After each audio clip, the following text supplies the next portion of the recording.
Hello everyone, welcome to True IAS and PCS. इस lecture में दोस्तों हम लोग बात करते हैं 14 मेजर रॉक एडिट और अशोका ने उनके ऊपर क्या मैसेजेस लिखवाए इसके बारे में।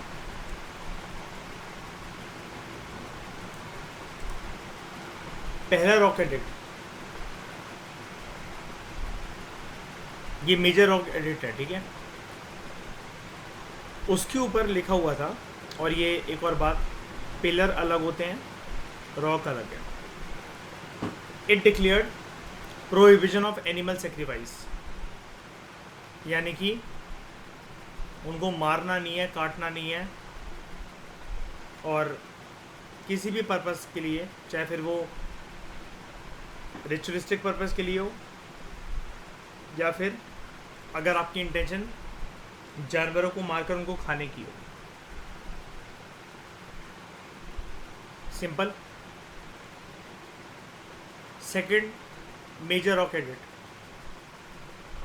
ह्यूमंस का और एनिमल्स का मेडिकल ट्रीटमेंट हो, ऐसे पेड़ पौधे उगाए जाएं जिनकी मेडिसिनल वैल्यू हो,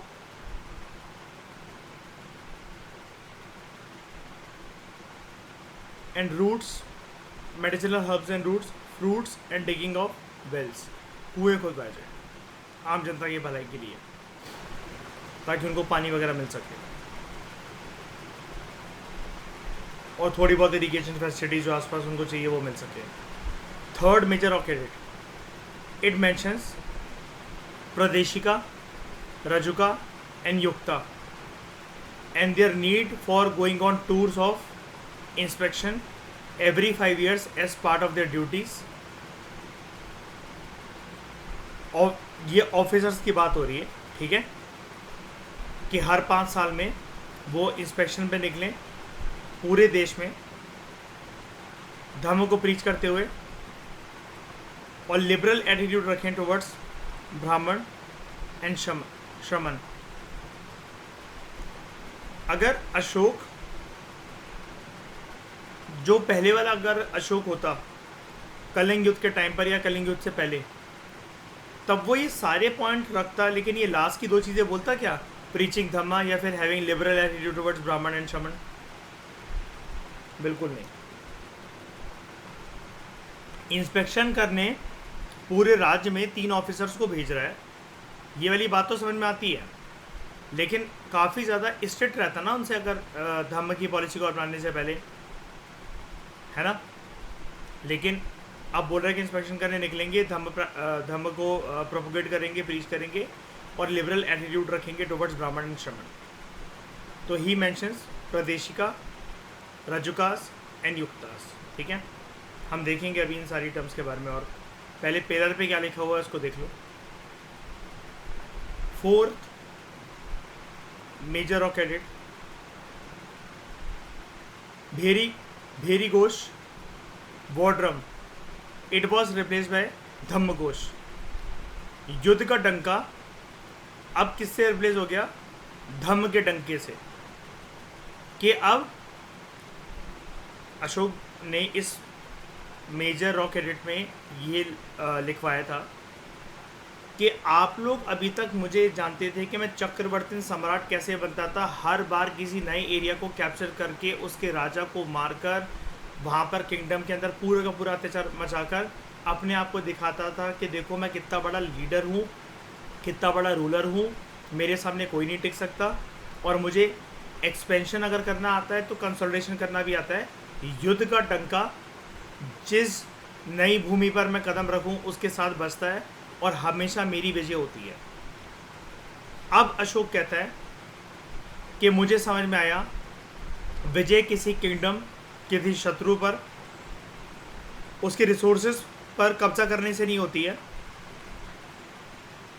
इंसान अगर अपने सोशल कोड ऑफ कंडक्ट को, इंटेलेक्चुअल कोड ऑफ कंडक्ट को, एथिकल कोड ऑफ कंडक्ट को निभाते हुए अगर धर्म का पालन करता है, जिसको अशोक धम्म कहता था, जिससे खुद के ऊपर विजय करी जा सकती है,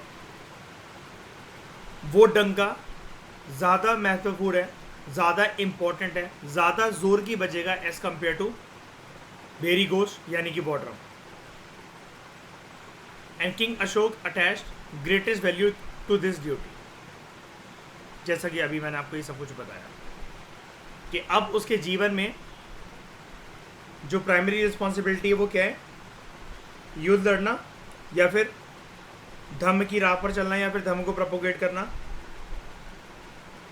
अब कोई सा भी युद्ध लड़ेगा, छोटा छोटा मोटा या कुछ मतलब कैसा भी करके कि चलो यार इतना इतना युद्ध लड़ लेते, इतना तो जस्टिफाइड है, बिल्कुल नहीं। उसके बाद फिफ्थ मेजर रॉक एडिट, अपॉइंटमेंट ऑफ धम्म महामत्तास के बारे में अशोक ने इस रॉक एडिट के बारे में बताया हुआ है। और ये कौन थे? They were a special cadre of officers interested to spread Dhamma within the kingdom. देखो, हर एक पर्सन जाकर दूसरे लोगों को समझा सके, या प्रीवियस लेक्चर आपको याद होगा काफ़ी डिटेल में मैंने आपको बताया, याद है वो 5 लोग जो खड़े हुए थे एक पत्थर के पास के, अशोक ने कुछ मैसेज लिखवाया, समझ में नहीं आ रहा। अब आम जनता तक ये बात पहुंचाना और जैसा अशोक चाहता था उसी वे में पहुंचाना, तो अशोक की नज़रों में पक्का कुछ तो ऐसे लोग होंगे ना, या फिर अशोक उनको ट्रेन करता होगा और टेस्ट करता होगा, है ना। ये लोग एटलीस्ट अपना पेशेंस लूज़ ना कर दें, ये लोग एटलीस्ट लोगों की सुने और लोगों को समझाएं कि पहले अशोक भी बहुत बुरी राह पर चला है। जब वो अपने आप को चेंज कर सकते हैं, सब कुछ छोड़ सकते हैं, तो नॉर्मल जनता क्यों नहीं कर सकती ऐसा, राइट। उसके बाद 6th edict, Mantri Parishad and officers like Pulisani and Pativedak. Officers के बारे में बात हुई यहाँ पर, Pulisani and Pativedak, they were kind of reporters.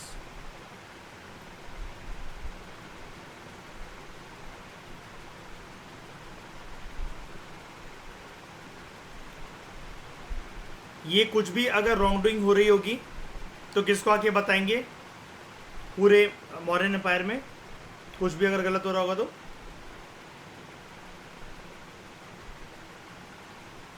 Ashok को। लेकिन बस रॉन्ग डूइंग को बताएंगे, ये गुप्तचर नहीं थे, स्पाइस अलग होते थे, ठीक है, वो मैं आपको बताऊंगा बाद में। 7th मेजर रॉक एडिट, इसके अंदर अशोक ने रिलीजियस टॉलरेंस की बात कर रखी है amongst all sects and welfare measures for public, not only in his own kingdom but also in the neighbouring kingdoms. अब देखो कितना बढ़िया हो गया, पहले आसपास के किंगडम्स पर उसकी निगाह रहती थी कि कैसे इसको भी मैं कब्जा करके अपना चक्रवर्ती सम्राट होने का टाइटल जो है उसको और मीनिंगफुल बनाऊं और फ्रूटफुल बनाऊं। बट अब वो कहता है सबसे बड़ी बात तो कि you should have religious tolerance, हर धर्म के लिए, हर धर्म से आए हुए लोगों के लिए, और जितने हो सके वेलफेयर मेजर्स एक राजा को अपनाने चाहिए। राजा का कर्तव्य यही है कि वो एक्सपेंशनिज्म और कंसोलिडेशन को छोड़कर, in terms of Wars, in terms of loss of man and material, इसको छोड़कर वेलफेयर मेजर अपनाए जनता के लिए। सिर्फ उसकी खुद की किंगडम की जनता नहीं, बट नेबरिंग किंगडम्स की जनता भी, क्योंकि लोग तो लोग ही हैं, इंसान तो इंसान ही है। जीवन जैसे अगर मेरे किंगडम में, तो जीवन दूसरे की किंगडम में भी है। तो अब जाकर उसने दृढ़ संकल्प लिया कि वो मदद करेगा। इस 7th रॉक एडिट में उसने बताया Chola kingdom, Pandya kingdom and that of Antiochus in the north waste.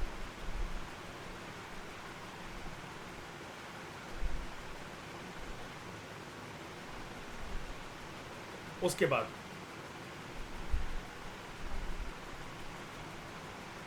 एक चीज़ और,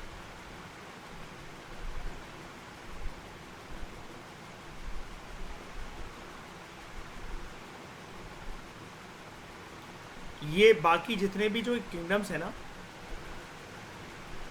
ये बात मतलब सिर्फ यहाँ पर तो चलो इसने स्पेसिफिकली एंटियोकस के बारे में मतलब मेंशन करा है, लेकिन ये जितने भी ये वेस्ट नॉर्थ वेस्ट एरिया के, या फिर आप कह लो कि दूसरे उसके जो कंटेम्प्रेरी जो थे, अभी तक अगर अशोक की किसी से बनती नहीं थी तो युद्ध भी हो जाता था, लेकिन अब अशोक ने कहा कि नहीं, अब जो बाकी जगह पर भी जो जनसंख्या है, अब मैं उसको सिर्फ इंसानों की नज़रों से देखता हूँ, ना कि वो उनके लोग हैं, ये हमारे लोग हैं, ठीक है।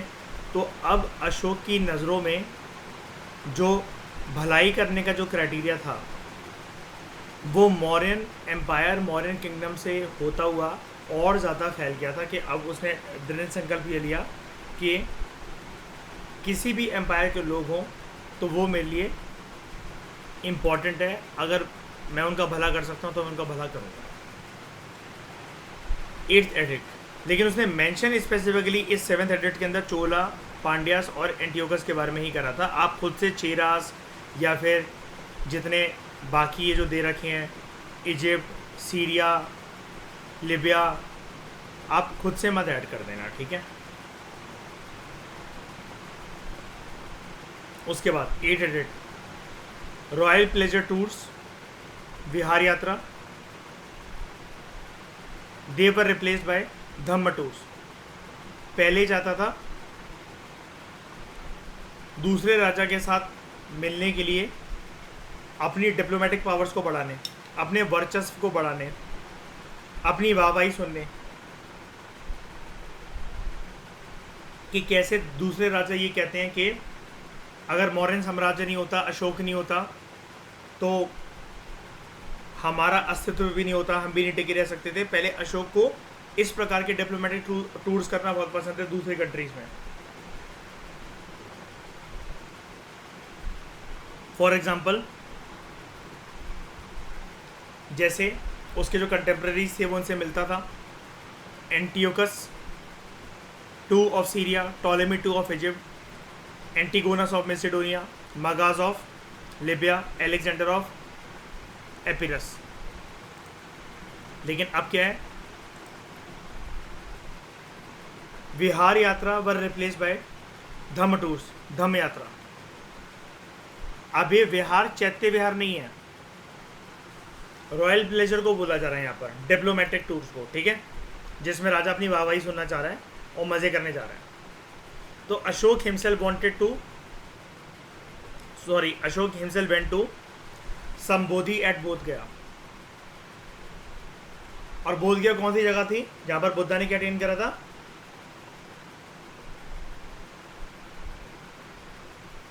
निर्वाण, है ना, enlightenment, under history peepal tree which came to be known as Bodhi tree, right. उसके बाद और एक और बात याद रखना इसके कंटेक्स्ट में,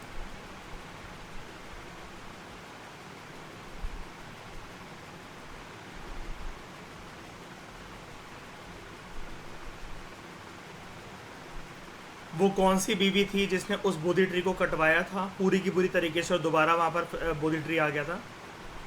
तिस्सारखिता, ठीक है, तिस्सारखिता। इसने कटवाया था ना फ्रस्ट्रेशन में।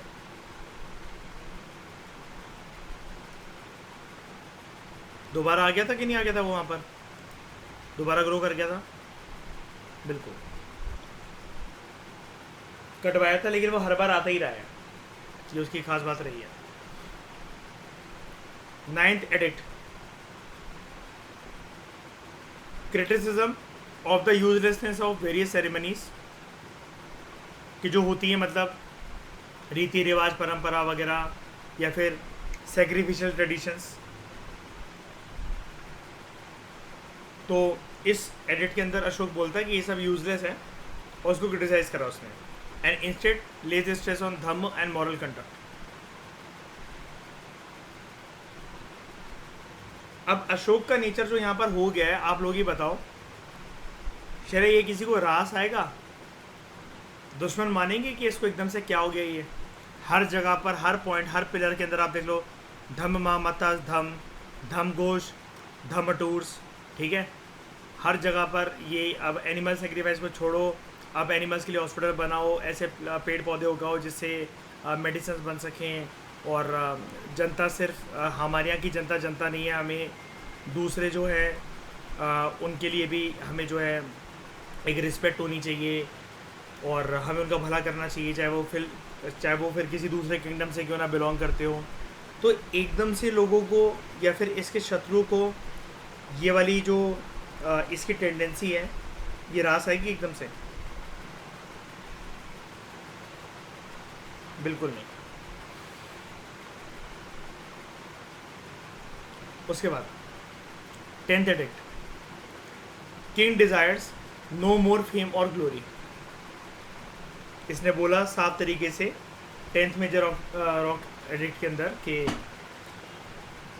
अब राजा यानी कि मतलब मेरी अब कोई इच्छा नहीं है कि मैं अपनी वाहवाही सुनूं या फिर मेरा नाम हो। मैंने अब अपना जीवन जो है वो धर्म एक्टिविटीज़ की तरफ कुर्बान कर दिया। 11th एडिक्ट, देखो ये सारी बातें ऑलमोस्ट एक जैसी लग रही होंगी, बस आपको डिफ्रेंशिएट करना आना चाहिए। मैंने आपसे बोला था ना कौन से पिलर के अंदर क्या दे रखा है, टू बी प्रिसाइज मैं आपको सब कुछ पढ़ाऊँगा। अब है तो सारी की सारी बातें धम्म से रिलेटेड ही, लेकिन कहाँ पर उसने बोला कि धम्म यात्रा मैं करूँगा, कहाँ पर उसने बोला कि युद्ध का डंका छोटा है धम्म के डंके के सामने, ठीक है। धम्म महामत्तास के बारे में कौन से एडिट के अंदर बोला, ये आपको पता होना चाहिए। और याद रखना कि वो रॉक एडिट था कि पिलर एडिट था, ये भी पता होना चाहिए। तो 11th एडिट, in this 11th major rock एडिट Ashoka announces that gift of dhamma being the best of all the gifts and policy of the dhamma is the best policy to follow. Dhamma included giving respect to elders and good behavior towards slaves. ठीक है। 12th edict, mention of Ithijika Mahamatta. This is very important. Ithijika Mahamatta, ये ऐसे Mahamattas in charge of women's welfare. अब definitely अगर ये महामत्तास औरतों की भलाई करने के लिए रिस्पॉन्सिबिलिटी में है और ड्यूटी पे है, तो ये विमेन ऑफिसर्स हो सकती हैं, मैं कह रहा हूँ। 100% तो कोई नहीं जान सकता अशोक ने, क्योंकि प्रॉपर तरीके से तो नहीं बताया कि मेल है कि फीमेल है ना। अगर धम्म के प्रोपोगेशन के लिए या अगर धम्म के प्रिंसिपल्स को किसी को फॉलो करना है, अब एक औरत के मन में बड़े सारे डाउट हो सकते हैं, है ना। अब वो ऐसी चीज़ हो सकती है कि वो कोई डाउट है वो पूछना चाहे और वो किसी औरत से ही पूछना चाहे, वो नहीं पूछना चाह रही हो किसी मर्द से वो डाउट, तो ताकि औरतें जो हैं वो अनकंफर्टेबल फील ना करें,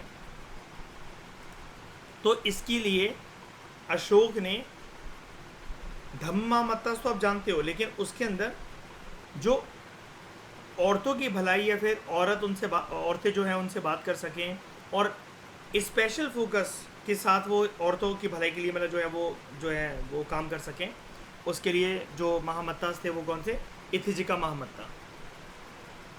अब ये कल को क्वेश्चन आ सकता है कि इथिजिका महामत्ता कौन थे। अब हर कोई तो धम्म महामत्ता सुनता रहता है। They were special officers who were in charge of women's welfare, and it appeals for not only tolerance among sects, but also for people to honor and understand the dhamma of each other. और याद है शेर जो मैं आपको बोल रहा था 6 लाख की एनसीईआरटी में दे रखा है, वो अशोक कहता है कि अगर आप अपने धर्म की इज्जत करते हो, दूसरे धर्म की बेकदरी करते हो, तो वो अपने धर्म की बेकदरी करने के बराबर ही है। ये यूपीएससी ने 2020 में पूछा था कि ये किसने कहा है। तो ये 12th एडिट के अंदर हमें साफ साफ दिख रहा है ना कि अशोका की वाली बात कि have tolerance among sects and also for people to honour and understand the dharma to each other. आपस में अपनी रिलीजियस बिलीव्स का आदान प्रदान करा जाए, ये अच्छी चीज़ है, अशोक ने बोला 12th मेजर रॉक एडिट के अंदर। समझ में आया? कोई दिक्कत तो नहीं? उसके बाद 13th मेजर रॉक एडिट, इसके अंदर जो है अशोक ने जिक्र कर रखा है इस मेजर रॉक एडिट के ऊपर कलिंग युद्ध के बारे में। द कलिंगा वॉर 261 BC, ऐसा माना जाता है अशोक को राजगद्दी पर बैठे हुए जब 9 साल हो गए थे, जब उसका राज्याभिषेक को 9 साल हो गए थे, तब हुआ था ये। तो Kalinga war change its attitude, Ashok ने खुद लिखवाया ये 13th रॉक एडिट के ऊपर, मेजर रॉक एडिट के ऊपर, कि कलिंग युद्ध ने इसके दिलो दिमाग, इसके सोच विचार को चेंज करके रख दिया। And Ashok, who was a worshipper of Shiva, turn towards Buddhism. तो यहाँ से हमें एक चीज़ और देखने को मिलती है, अशोक का इनिशियल जीवन शैविज्म टू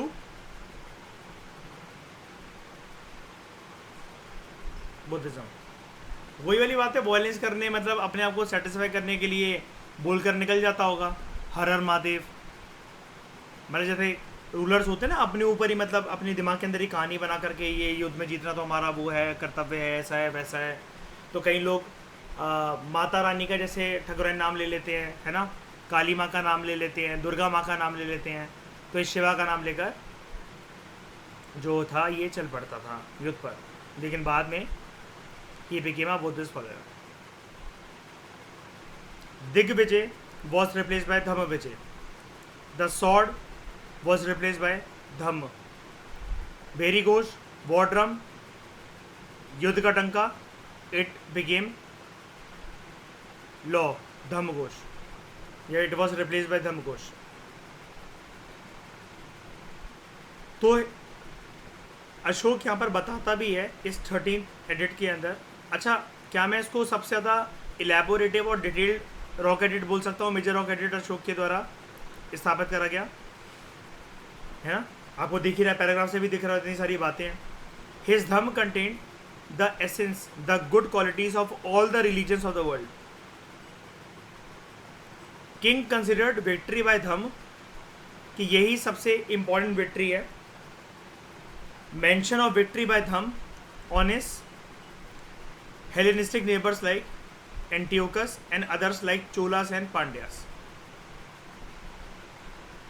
मतलब कहने का मतलब क्या है, अशोक ने बोला कि मैंने अपनी धम्म पॉलिसी का यूज़ करते जो इनसे मेरी भिड़प हो सकती थी, मैंने इनका भी दिल जीत लिया, right. But in his rock edit itself he sternly warns about the forest tribes against any intransigence। कहने का मतलब ये है, इसने ये भी बोल रखा है कि देखो, जो उस टाइम पर ना क्या होता था, जंगल में रहने वाले जो आदिवासी थे, कभी कभार वो ना गोरिल्ला वॉरफेयर भी कर बैठते थे, ठीक है। अगर वो आपके एम्पायर के बिल्कुल साथ साथ सिंक्रोनाइज मैनर में चलते थे तो आपकी मदद भी करते थे। जैसे याद है ना कि अक्सर आप पूरे के पूरे जब भी ये जो एंशिएंट इंडियन हिस्ट्री को पढ़ते हो तो आप उसमें बड़े सारे ट्राइबल ग्रुप्स या फिर कुछ ग्रुप्स के बारे में पढ़ते हो जो कि रेगुलर आर्मी का आपके पार्ट नहीं होते, लेकिन जब आपको ज़रूरत होती है तब वो अपनी फोर्सेस दे देते हैं, है ना। बदले में वो सिर्फ आपसे इतना मांगते हैं कि जहाँ पर भी वो रह रहे हैं उनके ट्रेडिशनल राइट्स को रिस्पेक्ट करा जाए राजा के द्वारा, राइट। लेकिन क्रिस्टल क्लियर मैनर में इस रॉक एडिट के अंदर अशोक ने फॉरेस्ट ट्राइबल लोगों को भी वार्न करा है कि किसी भी प्रकार की गोरिल्ला एक्टिविटीज़ नहीं होनी चाहिए। मैं जो इतने अच्छे से किंगडम की स्थापना कर रहा हूँ, करवा रहा हूँ, लोगों को अच्छे रास्ते पर लेकर आ रहा हूँ, इसमें मुझे किसी के भी खिलाफ हस्तक्षेप, इंटरफेरेंस नहीं चाहिए, कोई घुसपैठ नहीं, कोई फ्रॉडबाजी नहीं। तो नो इंट्रांसिजेंस, किसी भी प्रकार का कोई एक षड्यंत्र नहीं, कोई गोरिल्ला वॉरफेयर नहीं, ठीक है। क्या करेगा वरना अशोक, क्या करेगा वरना अशोक, अगर चलो वो कर भी देते हैं, मतलब अगर वॉर्न कर रहा है तो थोड़ी सी इसकी गुस्से वाली टोन तो लगी रही है ना।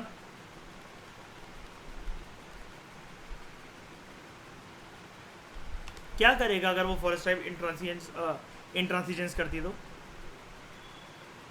कि वो बोले कि नहीं, हम तो अपना रवैया चेंज नहीं करेंगे, हम तो जो करते हैं वो करते रहेंगे।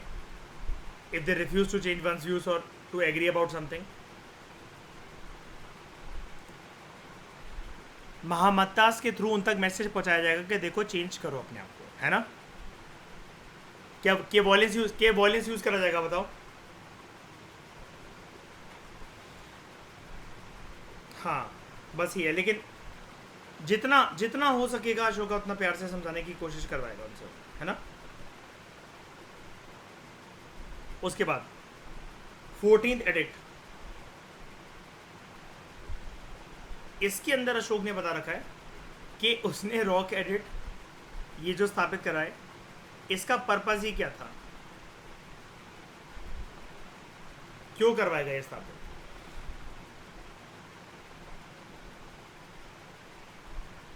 ठीक है,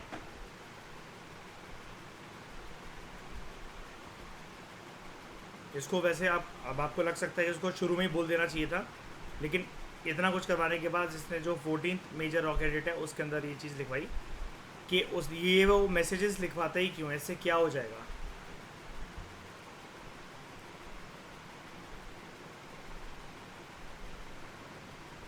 बात समझ में आई।